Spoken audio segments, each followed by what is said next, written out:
Hello दोस्तों, आज की वीडियो में जानेंगे अकबर की मृत्यु कैसे हुई थी और किसने की थी और अकबर ने कितने युद्ध जीते थे और अकबर की मृत्यु के बाद उसके सिंहासन पर कौन बैठा था। इस पूरी जानकारी के लिए वीडियो के अंत तक जरूर बने रहें और जो नए यूजर हैं प्लीज सब्सक्राइब कर दें। चलो वीडियो शुरू करते हैं। भारतीय इतिहास के सबसे महान शासकों में से एक अकबर मुगल साम्राज्य के शासक थे। अपने पिता हुमायूं की मृत्यु के समय अकबर केवल 13 वर्ष के थे। जब उनके पिता की मृत्यु हुई थी तब अकबर पंजाब की कलानौर में थे और इसलिए उनका राज्य अभिषेक 1556 में कलानौर में हुआ था। यह उनके शिक्षक और हुमायूं के परदेदा और विश्वास पात्र बैरम खान थे, जिन्होंने 1556 से 1560 तक मुगल सम्राट के प्रतिनिधि के रूप में कार्य किया। एक विजेता के रूप में अकबर ने पूरे उत्तर भारत में विजय प्राप्त की। उनके शासनकाल की प्रमुख उपलब्धियों में से एक 1556 में पानीपत की दूसरी लड़ाई में हेमो और अफगान सेना की हार थी, जो मुगल साम्राज्य के लिए गंभीर खतरा पैदा कर रहे थे। मालवा को 1562 में बाज बहादुर ने जीत लिया था, जिसे अकबर ने दरबार में मनसबदार बनाया था।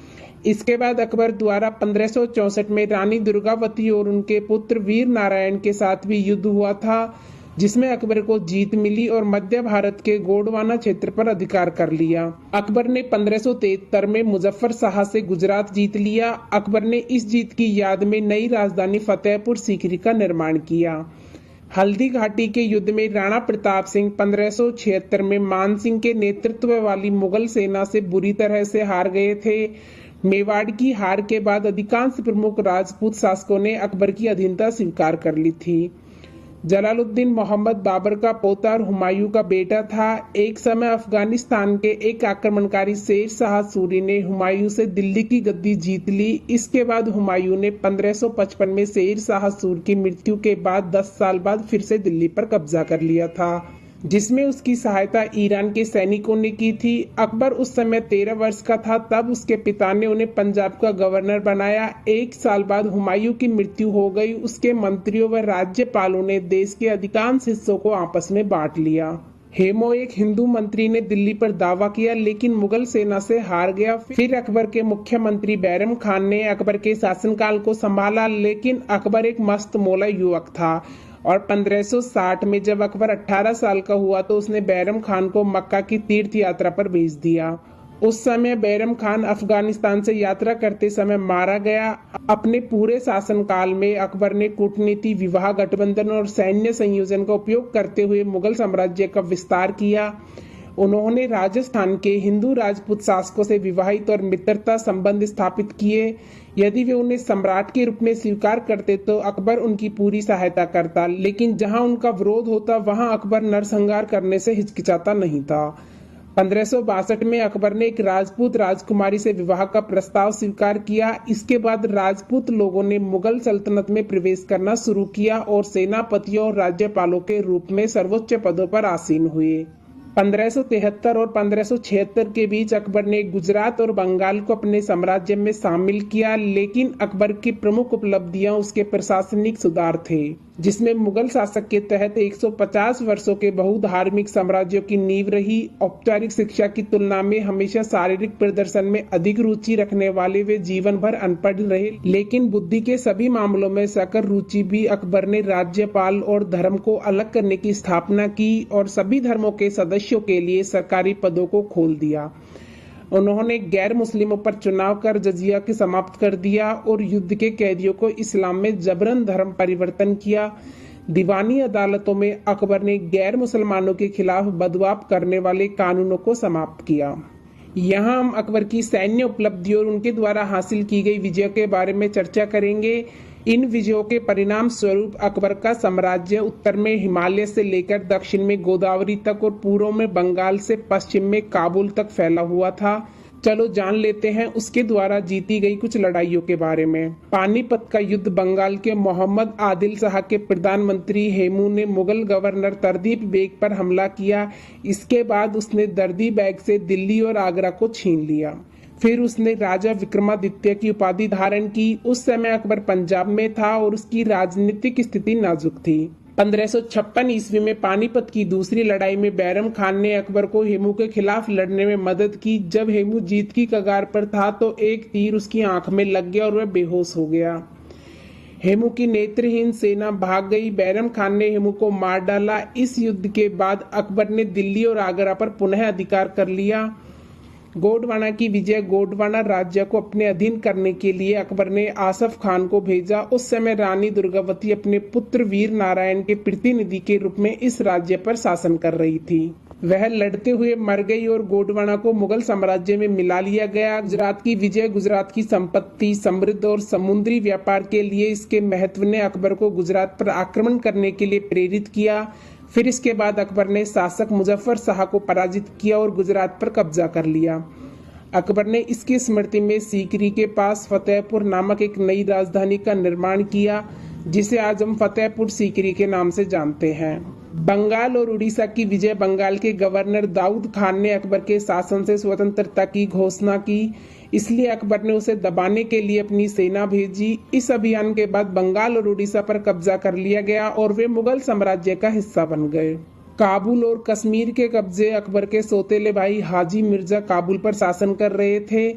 1555 ईस्वी में उनकी मृत्यु के बाद अकबर ने काबुल को अपने साम्राज्य में मिला लिया। बाद में उसने कश्मीर पर भी विजय प्राप्त की।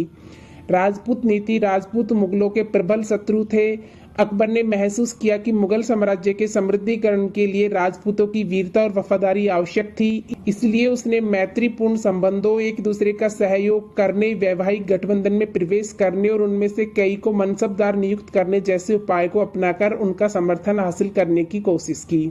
अकबर ने आमेर जयपुर के भारमल की पुत्री जोधाबाई से विवाह किया। रणथंबोर के राजा सुरजन राय ने स्वेच्छा से अकबर की अधीनता स्वीकार कर ली। कालिंजर के शासक रामचंद्र ने 1589 ईस्वी में अकबर के सामने आत्मसमर्पण कर दिया। जोधपुर और बीकानेर के शासकों ने भी अकबर की प्रभुसत्ता स्वीकार कर ली। एकमात्र राजपूत राज्य जिसने अकबर की आधिपत्य को स्वीकार करने से इनकार कर दिया वह था मेवाड़। अकबर ने 1568 ईस्वी में मेवाड़ के शासक उदय सिंह को हराकर राजधानी चित्तौड़ पर अधिकार कर लिया, लेकिन उदय सिंह मरते दम तक मुगलों से लड़ते रहे। उनके पुत्र महाराणा प्रताप सिंह भी अपने पिता की मृत्यु के बाद भी लड़ते रहे। मुगलों और राजपूतों के बीच लड़ा गया सबसे महत्वपूर्ण युद्ध 1576 ईस्वी में हल्दी घाटी का युद्ध था। इस लड़ाई में महाराणा प्रताप सिंह को भारी नुकसान उठाना पड़ा। महाराणा प्रताप की मृत्यु के बाद ही मेवाड़ पर पूरी तरह से अकबर का कब्जा हो गया था।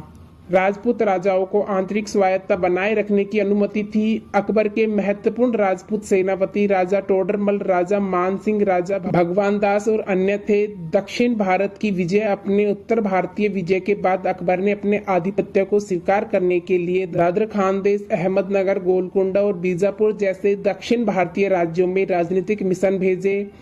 खानदेश को छोड़कर शेष राज्यों ने उनके प्रस्ताव को अस्वीकार कर दिया, इसलिए उसने उन्हें जीतने के लिए युद्ध का रास्ता अपनाया। 1595 ईस्वी में अहमदनगर की शासक चांद बीवी ने बहादुरी से मुगल आक्रमण का मुकाबला किया, लेकिन असफल रही।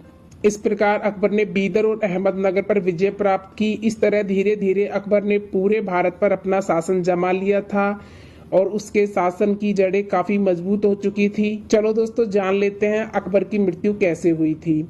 असल में अकबर को किसी ने नहीं मारा था। अकबर अपने 63वें जन्मदिन के 10 दिन बाद पेचिश की वजह से मर गया था। अकबर असल में एक महान शासक था। अपनी किशोरावस्था के बाद जलालुद्दीन मोहम्मद अकबर ने भारतीय उपमहाद्वीप के 2/3 हिस्से को एक साम्राज्य में मिलाया, जिसमें अफगानिस्तान, कश्मीर और वर्तमान में भारत और पाकिस्तान शामिल थे। अकबर भारतीय नहीं था। उनके पूर्वज मध्य एशिया के मंगोल सरदार थे और उनकी मां फारसी थी। अकबर उसी समय समझ गया था कि इतने बड़े क्षेत्र पर शासन करने के लिए उसके सभी लोगों को समर्थन की आवश्यकता है। वह खुद एक मुसलमान के रूप में बड़ा हुआ। उसने अपने पूर्ववर्तियों के हिंदुओं और पारसी और ईसाइयों के खिलाफ भेदभाव को दूर किया। अकबर ने कहा किसी भी व्यक्ति को उसके धर्म के लिए दंडित नहीं करना चाहिए। अकबर निपुण, शारीरिक रूप से साक्षर और ऊर्जावान था। वह पढ़ या लिख नहीं सकता था, लेकिन वह कला, कविता, संगीत और दर्शन के प्रति काफी उत्सुक था और उसने भारतीय कला और वास्तुकला के युग की शुरुआत की। उन्हें प्रतिद्वंदी धर्मों के समर्थकों के बीच विस्तार विमर्श करना पसंद था। उनके मुस्लिम धर्मशास्त्रियों ने इस्लामी कानून के जटिल बिंदुओं पर उनके फैसले को स्वीकार किया। अकबर का स्वाभाविक उत्तराधिकारी उसका सबसे बड़ा पुत्र सलीम था, जो उस समय 36 वर्ष का था। 1591 में अकबर को शक था कि उसका बेटा उसे जहर देने की कोशिश कर रहा है और 1600 में सलीम ने सशस्त्र विद्रोह का प्रयास किया था। सितंबर 1605 में अकबर अचानक बीमार पड़ गया। उस समय उसने सलीम के स्वामित्व वाली हाथी और खुसरो के हाथी के बीच लड़ाई का आयोजन किया।